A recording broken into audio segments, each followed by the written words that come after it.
الحمد للہ رب العالمین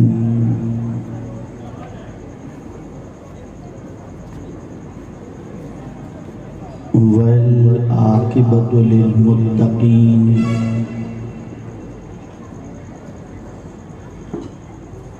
والصلاة والسلام علی سید الانبیاء والمرسلین وعلى آلہ وأصحابہ الطیبین الطاہرین اما بعد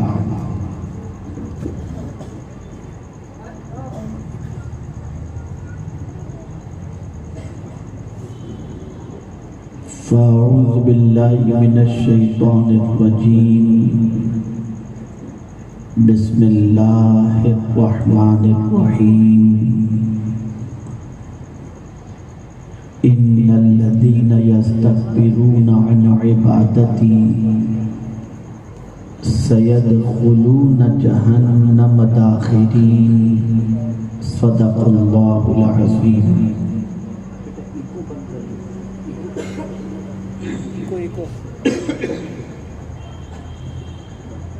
میرے پیارے آقا صلی اللہ تعالی علیہ وسلم کے پیارے دیوانوں،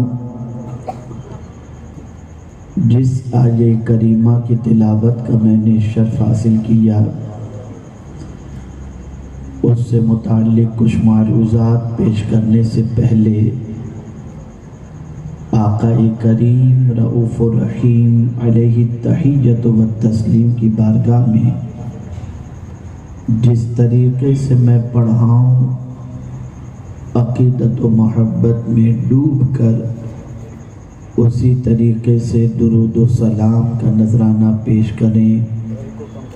الصلاۃ والسلام علیک یا رسول اللہ، الصلاۃ والسلام علیک یا حبیب اللہ،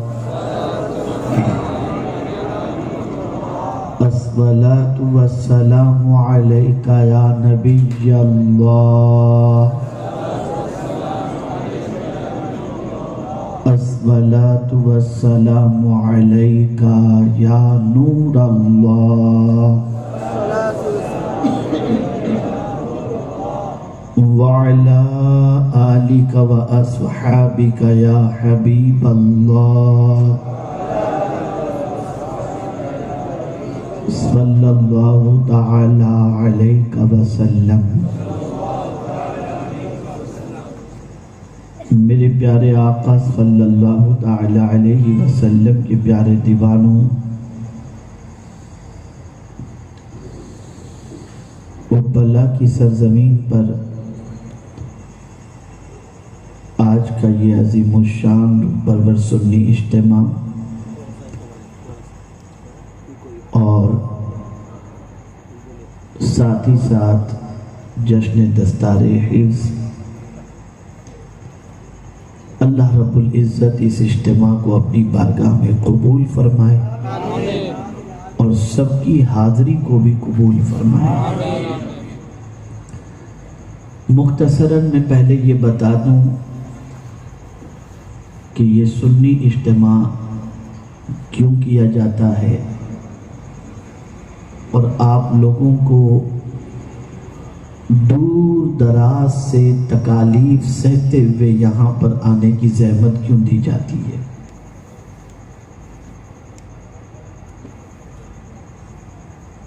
ایک وجہ تو یہ ہے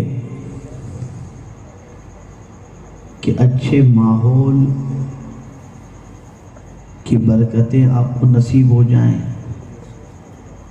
اور دوسری چیز یہ ہے کہ جتنے قدم چل کر کے آئیں گے اور جتنی دیر یہاں پر بیٹھیں گے، اللہ عز و جل کی رحمت کے سائے میں وقت گزرے گا، اور اسی کے ساتھ کوئی ایسی بات یہاں سے پیش کرنے والے کی زبان سے نکل جائے جس بات کو، جس نصیحت کو سننے کے بعد ہو سکتا ہے کہ آپ کی زندگی میں تبدیلی پیدا ہو جائے اور ماضی کے گناہوں کی زندگی کو چھوڑ کر مستقبل میں مصطفیٰ جان رحمت صلی اللہ علیہ وسلم کی محبت اور تعلیمات پر عمل کرنے میں زندگی گزرنے لگ جائے۔ یوں تو آج مجھے کوئی آپ کو فضیلت بیان نہیں کرنی کہ آپ کو یہ کرنا ہے، یہ کرنا ہے، یہ کرنا ہے، یہ کرنا ہے۔ آج مجھے آپ کو کیا نہیں کرنا ہے یہ بتانا ہے۔ اور یہ بات ذہن میں رکھیں، کبھی ایسا ہوتا ہے کہ کرنے کا اتنا ثواب نہیں ہوتا جتنا نہ کرنے کا ثواب ہوتا ہے۔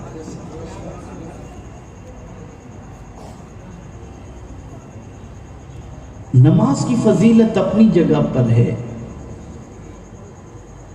حج کی فضیلت اپنی جگہ پر ہے، زکوٰۃ کی فضیلت اپنی جگہ پر ہے۔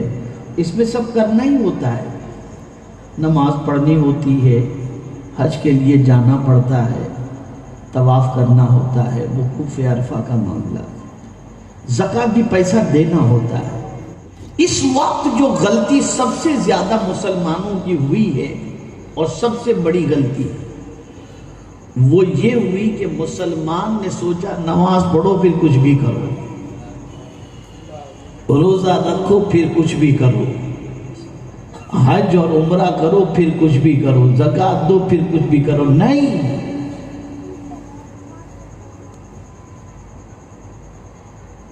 آپ اگر 5 وقت کی نماز پڑھتے ہیں اور اپنے آپ کو گناہ سے روکتے ہیں تو آپ کا مقام تہجد گزار سے بھی افضل و اعلیٰ ہے۔ تو آج مجھے آپ کو بتانا ہے کہ کیا نہیں کرنا۔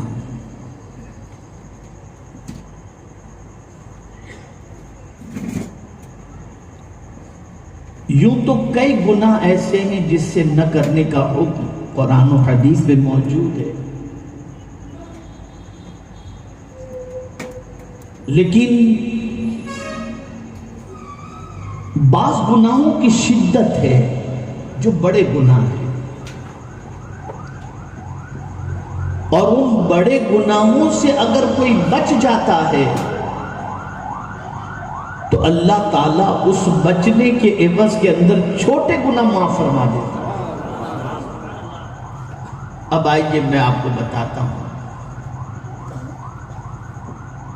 حالانکہ مجھے جس عنوان پر بولنا تھا، جس گناہ پر، وقت اتنا نہیں ہے کہ میں اس پر سیر حاصل گفتگو کر سکوں، لیکن اشارے میں اس گناہ کی طرف میں کچھ بات عرض کروں گا، لیکن جنرل میں کچھ بتاتا ہوا چلوں۔ تو صحابہ رسول گرامی وقار صلی اللہ تعالی علیہ وسلم سے سوال کرتے، ان کے سوالات بھی بڑے عجیب ہوتے۔ ایک دن حضور صلی اللہ علیہ وسلم تشریف فرما تھے اور حضرت عبداللہ ابن مسعود رضی اللہ تعالیٰ عنہ نے حضور سے سوال پوچھا۔ دیکھیے پوچھنا کیا چاہیے، میری 35 سالہ کم و بیش اس میدان کی زندگی ہے، دعوت کے میدان کی، لیکن اس 35 سالہ کم و بیش زندگی میں بہت غور کر کے سوچنے کی کوشش کروں کہ میری اس 35 سالہ زندگی میں اس قسم کے سوال پوچھنے والے کتنے آئے، تو شاید 1 2 4 آئے ہوں تو آئے ہوں پورے 35 سالہ دور کے اندر شاید۔ اور اس قسم کے سوال کے مولانا کوئی عمل بتاؤ مالدار بن جائیں، یہ تو میں آپ کو بتاؤں کہ شاید روزی لوگ آتے ہوں۔ اب سوال دیکھیے حضرت عبداللہ ابن مسعود رضی اللہ تعالیٰ عنہ آقا کریم صلی اللہ علیہ وسلم سے عرض کرتے ہیں، یا رسول اللہ صلی اللہ تعالیٰ علیہ وسلم، اکبر الکبائر کیا ہیں؟ نہیں سمجھے ہوں گے، سمجھا دوں۔ کبیرہ گناہوں میں بھی سب سے بڑے گناہ کون سے ہیں؟ ایک تو گناہ صغیرہ، ایک ہے گناہ کبیرہ۔ ان گناہ کبیرہ کے اندر بھی بڑے گناہ کون سے ہیں؟ یہ سوال حضرت عبداللہ ابن مسعود رضی اللہ تعالیٰ عنہ نے حضور سے پوچھا، تو میرے آقا صلی اللہ تعالی علیہ وسلم نے ارشاد فرمایا الشرک باللہ۔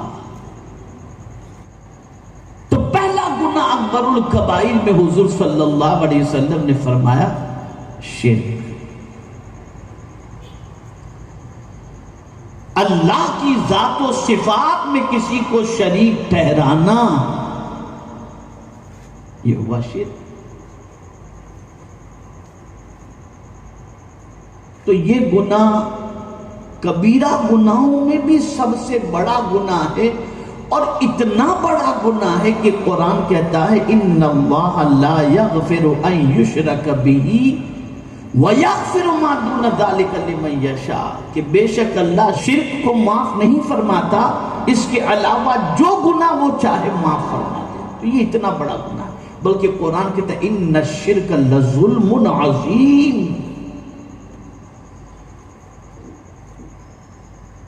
مجھے جو اطلاع آج دی گئی ہے اس میں یہ ہے مردوں کے مقابلے میں خواتین کی تعداد اچھی ہے اور زیادہ ہے۔ تو بہنوں کی سماعت کے حوالے میں بات کرنا چاہتا ہوں کہ ایک رواج چل پڑا ہے، بچی کی شادی نہیں ہوتی، کسی نے کچھ کر دیا، روزی میں تنگی، کسی نے کچھ کر دیا، کسی نے روزی باندھ دی، کسی نے یہ کر دیا، کسی نے وہ کر دیا۔ اچھا بابا علاج کیا ہے؟ تو معاذ اللہ بہت ساری خواتین کرناٹک کی، جس کو میں نے اپنی ماتھے کی آنکھوں سے دیکھا ہے، سنی سنائی بات نہیں، وہ مندروں میں بھی جا کر کے اور پنڈتوں کے پاس بھی جا کر کے علاج کرواتی ہے۔ یہ سب شرک، یہ سب شرک۔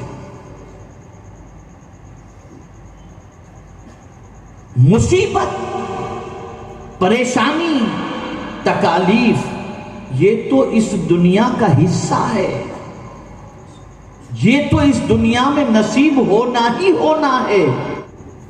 معبودان باطل کے یہاں جا کر کے مصیبتیں دور نہیں ہو سکتی، بلکہ ایمان بھی خراب ہو جائے گا، دنیا بھی برباد اور آخرت بھی برباد۔ تو شرک بہت بڑا گناہ ہے، ان الشرک لظلم عظیم، یہ کبیرہ گناہوں میں بھی بڑا گناہ ہے۔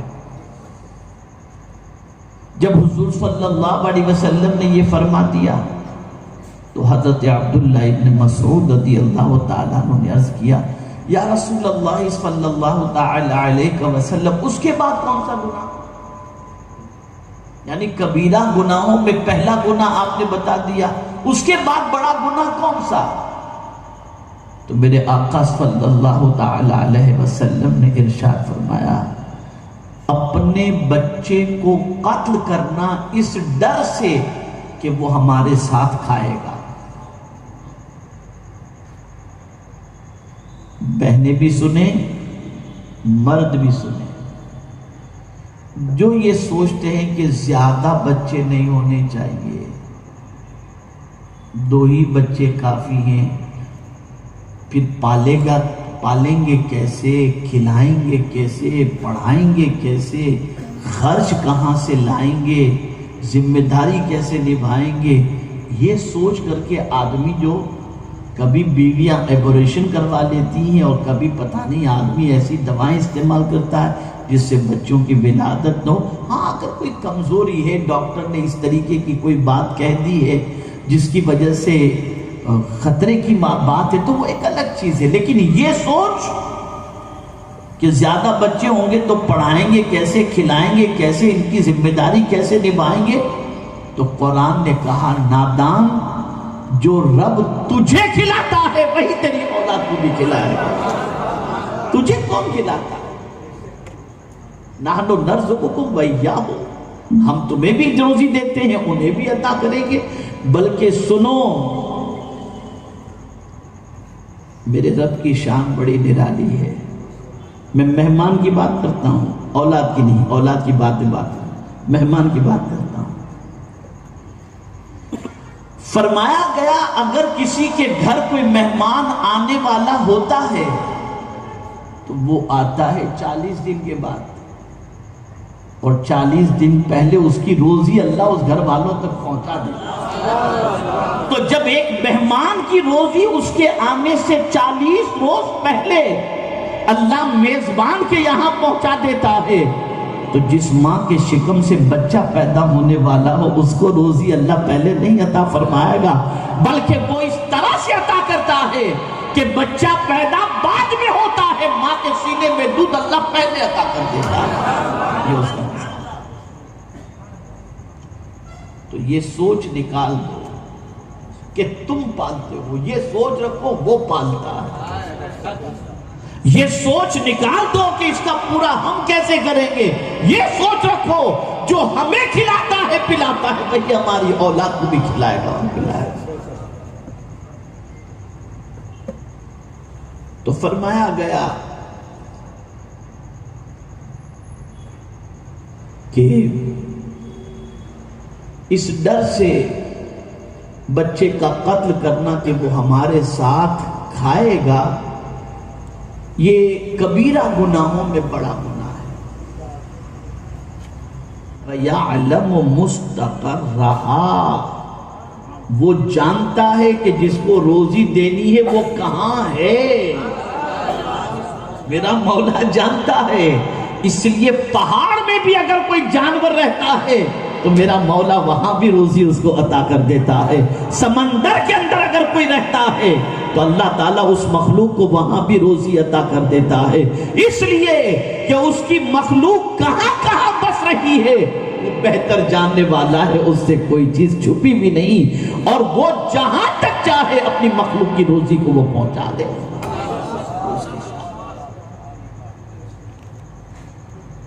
تو اکبر الکبائر میں دوسرا گناہ سب سے بڑا یہ ہے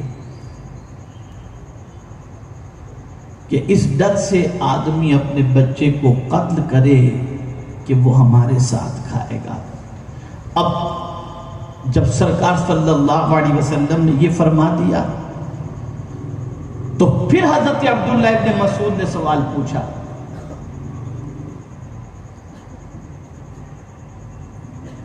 یا رسول اللہ صلی اللہ تعالی علیہ وسلم، اس کے بعد کون سا بڑا گناہ ہے؟ یعنی کبیرہ گناہوں میں ایک کبیرہ گناہ تو شرک ہوا، دوسرا کبیرہ گناہ اپنی اولاد کو اس وجہ سے قتل کرنا کہ وہ ساتھ کھائے، یہ دوسرا گناہ۔ اب تیسرا گناہ پوچھتے ہیں کہ یا رسول اللہ صلی اللہ تعالی علیہ وسلم، اس کے بعد کون سا گناہ بڑا ہے؟ اب غور سے سنیے، رسول اعظم صلی اللہ علیہ وسلم نے فرمایا پڑوسی کی عورت سے زنا کرنا۔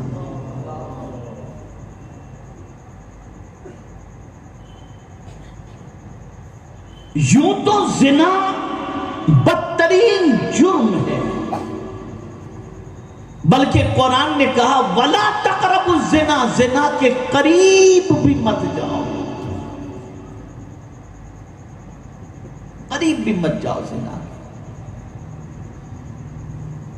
اِنَّهُ كَانَ فَاحِشًا، وہ کھلی ہوئی بے حیائی ہے اور برا راستہ ہے، زنا کے قریب بھی مت جاؤ۔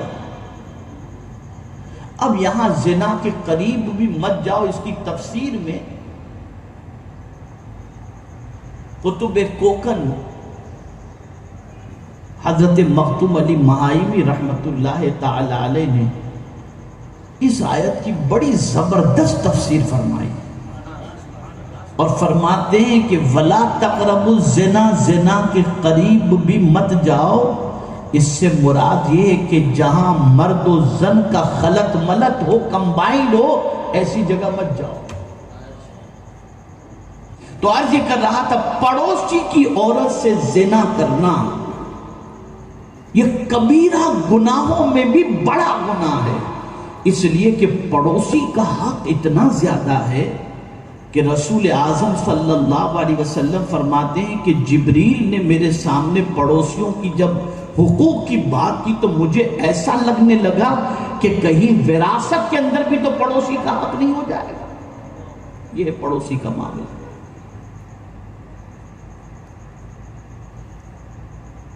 بہت اونچا مقام ہے پڑوسی کا، اور خوش نصیب ہے وہ انسان جسے اچھا پڑوسی مل جائے، بہت خوش نصیب ہے۔ اس لیے جب گھر لیا کرو تو اڑوس پڑوس کو دیکھ لیا کرو۔ ایک پڑوسی اپنے پڑوس کے سلسلے میں مطمئن ہوتا ہے کہ یہ ایسا پڑوسی ہے کہ میرے گھر کا بھی خیال رکھے گا، میرے بیوی بچوں کا بھی خیال رکھے گا، لیکن اگر کوئی پڑوسی کی عورت ہی سے بدکاری کر بیٹھے تو فرمایا گیا یہ کبیرہ گناہوں میں بھی بڑا گناہ ہے، بہت بڑا گناہ ہے۔ ایک دور تھا کہ لوگ مسلمان کے پڑوس میں رہنا پسند کرتے تھے اور یہ سوچتے تھے کہ اس کے پڑوس میں رہیں گے تو ہماری بچیوں کی عزت محفوظ رہے گی۔ اور اب کیا حال ہے؟ تو اس گناہ کو سرکار صلی اللہ علیہ وسلم نے بڑا گناہ فرمایا اور ارشاد فرمایا کہ پڑوسی کی عورت سے گناہ کرنا یہ کبیرہ گناہوں میں بھی بڑا گناہ ہے۔